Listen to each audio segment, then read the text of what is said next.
Hey everyone, it's Flakfire. Verdun Heights in Battlefield 1 is probably tied for my favorite map in the They Shall Not Pass DLC. I think it's got a great mix of urban and trench combat, so when I had the opportunity to visit some of the real-world locations, I figured I'd share these experiences with you. The battle for Verdun in 1916 killed over 300,000 French and German soldiers in just 9 months, and a number of the objectives on the Verdun Heights map are named after actual locations where men fought and died. Unfortunately, I didn't have time to visit all of the locations, and some of them are still off-limits, as there remains the threat of unexploded ordnance.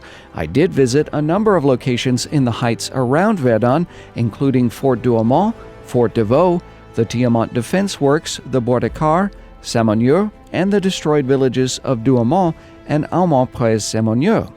Fort Douaumont actually appears in-game on Verdun Heights and is located near the edge of the map, near the French spawn.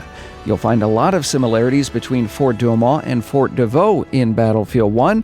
Among them are the familiar turrets and the locations of the barracks in the fort galleries. Cloches similar to those at Fort Douaumont are also visible on Côte 344 and Côte 378 in Battlefield 1. Near Fort Douaumont lies the Trench of the Bayonets.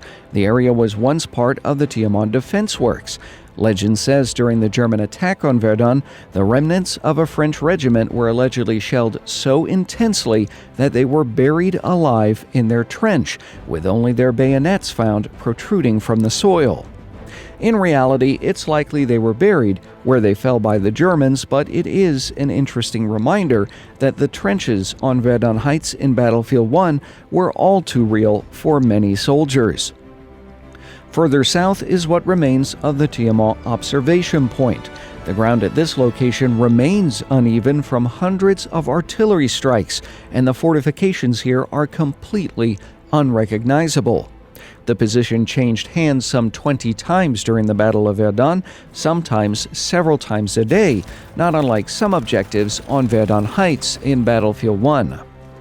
The Bois was the site of some of the most intense fighting during the early days for the Battle of Verdun.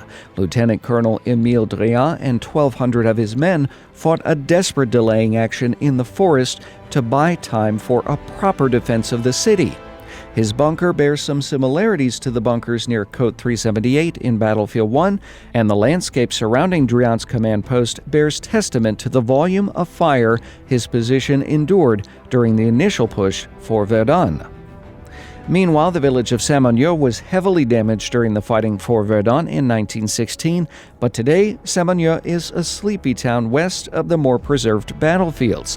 This is not the case for some villages like Haumont-Samogneux and Douaumont. Both were completely destroyed during the fighting and were never rebuilt. Today, visitors can tour the ruins of Haumont-Samogneux and Douaumont, but reminders of its past are everywhere. At Haumont-Samogneux, there are concrete pillboxes and evidence of trench lines that consume the village, similar to what happened to the Mormont farm in Battlefield 1. Images of former residents have been placed at the site to remind visitors about the impact war has on civilians. Much of the area was left to return to nature, which is slowly healing the wounds from over 100 years ago. If you get a chance to visit Verdun in person, be sure to visit the Douaumont ossuary, which holds the bones of thousands of unidentified soldiers. Out front is the largest French military cemetery from World War I, interring over 16,000 soldiers. But what are your thoughts on some of the real-world locations of Verdun Heights? Tell me in the comments. If you enjoyed this video, be sure to check out my other video comparing Fort de Vaux in Battlefield 1 to what it looks like in real life, and be sure to subscribe. To take your Battlefield 1 game to the next level, check out the Battlefield 1 Ultimate Utility app with a link in the video description. And as always, thanks for watching.